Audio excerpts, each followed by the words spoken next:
Hi, I'm Caitlin Gomez here at the GBTA broadcast studio live in San Diego. And I'm really excited to have my good friend Steve Reynolds, founder and CEO of TRIPBAM, with me today. Hi, Caitlin. Nice to see you. Good to see you. So recently, some travel buyers have been moving away from traditional hotel RFP process and moving more towards dynamic pricing and city caps. Do you think this trend will continue? And what factors make hotel programs a good candidate for this approach?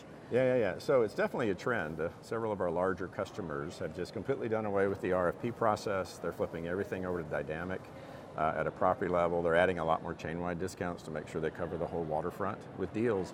And just looking at the data and the analytics, it really is proving out to be a very effective way to generate even more savings than the traditional RFP once a year static rate, kind of process that everybody's been following for years.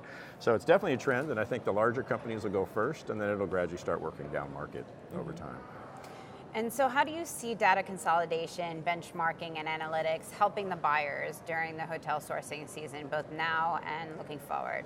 So now, historically, most hotel buyers have been sort of at a real loss as compared to the amount of data they've had when they're negotiating against suppliers. They've always had just a whole lot more, but I think, we've got this new product called Hotel Intelligence that we're making available to our customers, which really gives them this 360 view of their data, and it helps them really figure out which hotels are a real partner, and in the program for the long term, they're really providing discounts, they're making those discounts available at a very high percentage of the time, and so on. And without that, you're really kind of shooting in the dark. I mean, you just give me an RFP, you hope they respond, you hope you have a decent rate, and then you hope you get the rate later on, even if it's loaded. So with this, it says, look, you've got your rate 95% of the time. The rate is really good as compared to the market for that hotel. So you've got a real partner there. That hotel's graded an A. You need to keep them in your program and sign a long-term deal with them is our hope. When they flip from static to dynamic, which we also see a trend, you really need to have some analytics to know that you're actually getting the discount as promised. It's one thing to know I've got a 189 rate and I can easily audit for that. But when I'm looking for a 25% discount, it's a little bit harder to track. It's a lot harder. It's a lot harder. And what are you tracking against? So I think it's important to have a third party out there. It's not the hotelier, kind of telling you what your discount is. It's more a third party saying, yes, you are getting your discount and you're getting it a high percentage of the time. And that's what enables those long-term contracts to be signed and that comfort to flip over to those dynamic discounts. Yeah, you almost become like an advocate, right? It's like you always say you shouldn't be your own lawyer, right? You should have someone else come in and help you fight it but giving them the information they need so that they can be educated when they're in these meetings. Yeah, and the data has value to both sides. I mean, as a hotelier, I want to know how well I'm performing because a lot of times the chains really don't know. Yeah. They're trying to manage the properties to some extent.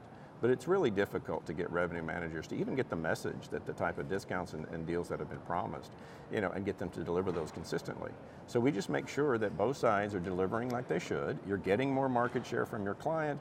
The hotelier is delivering the discounts as promised.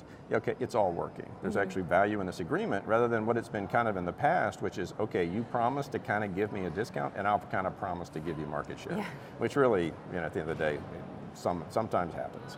Right? Yeah. No, I think it's really important, and that's a huge value for bringing in a company like TRIPBAM, in my opinion, because you're giving them an outside perspective that's kind of in the middle and helping them make a better decision. Yeah, we're not a TMC. We don't get commissions. We don't care what rate you book. We just want you to get the deal that's been promised, and that's really kind of our mission in life. So we're just that guy. I don't know where else you're going to go to get that really, truly unbiased perspective, because once commissions kind of come into the conversation, then there's always an inherent Exactly, it creates a huge conflict. So we don't do any of that, and I don't think we ever will. That's why I always loved your model, always. Well, thank you so much, Steve. I really appreciated your time today. And live from the GBTA broadcast studio, we'll see you next time.